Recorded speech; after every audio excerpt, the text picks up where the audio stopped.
خطبہ نمبر 2۔ امیر المومنین حضرت علی علیہ السلام نے صفین سے واپس آنے پر خطبہ ارشاد کرتے ہوئے فرمایا: بسم اللہ الرحمن الرحیم۔ نعمت خداوندی کی تکمیل کرتا ہوا اور عزت الہی کو تسلیم کرتا ہوا اور اس کی معیشت سے دامن کشاں ہوتا ہوا میں خدا کا سپاس و شکر ادا کرتا ہوں۔ احتیاج اور ضرورت کے سلسلے میں اسی سے کمک کا طالب ہوں کہ وہ کفایت کرے۔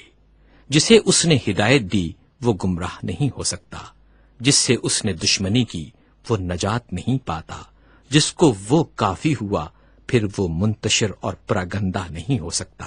بلا شبہ شکر کا پلہ سب سے گراں ہے اور سب سے اچھا سرمایہ ہے جو جمع کیا گیا، اور میں شہادت دیتا ہوں کہ خدا کے سوا دوسرا کوئی معبود نہیں، وہ ایک ہے اور اس کا کوئی شریک و ہمتا نہیں۔ یہ وہ گواہی ہے جس کا اخلاص پرکھ لیا گیا، جس کا اعتقاد شائبہ شرک سے پاک ہے۔ زندگی بھر میں اسی سے وابستہ رہوں گا، خطرے کے مقامات اور دہشت کے اوقات کے لیے اسے محفوظ رکھوں گا، اس لیے کہ یہ شہادت ایمان کی عظیمت، احسان کا آغاز، رضائے الہی اور شیطان کو فرار پر مجبور کر دینے والی چیز ہے۔ نیز میں گواہی دیتا ہوں کہ محمد صلی اللہ علیہ وآلہ وسلم اللہ کے بندے اور اس کے رسول تھے، جنہیں خدائے بزرگ و برتر نے دین مشہور اسلام، علم معصور، کتاب مستور، نور ساطع، ضیاء العم اور حکم محکم کے ساتھ بھیجا تاکہ شبہات برطرف ہوں اور کھلے ہوئے واضح اور محکم دلائل سے حجت کی جا سکے۔ آیات قرآن سے تنبیہ امم ماضیہ پر عذاب الہی سے ڈرائے، اس کا مقصد حاصل ہو۔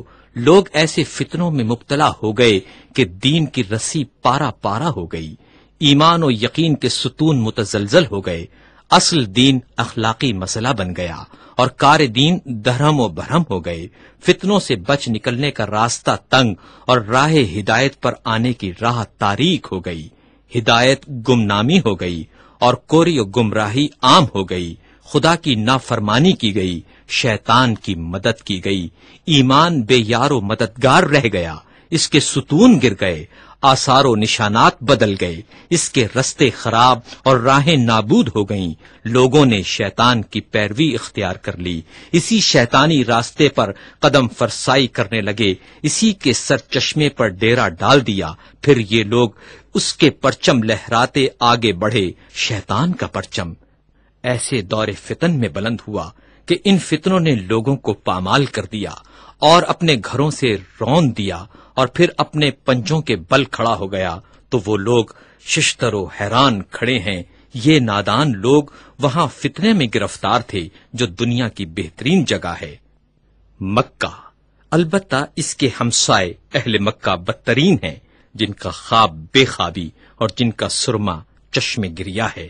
یہ سب کچھ اس سرزمین پر مکہ میں ہوا جہاں دانا کی زبان بند اور نادان باعزت و ارجمند ہیں۔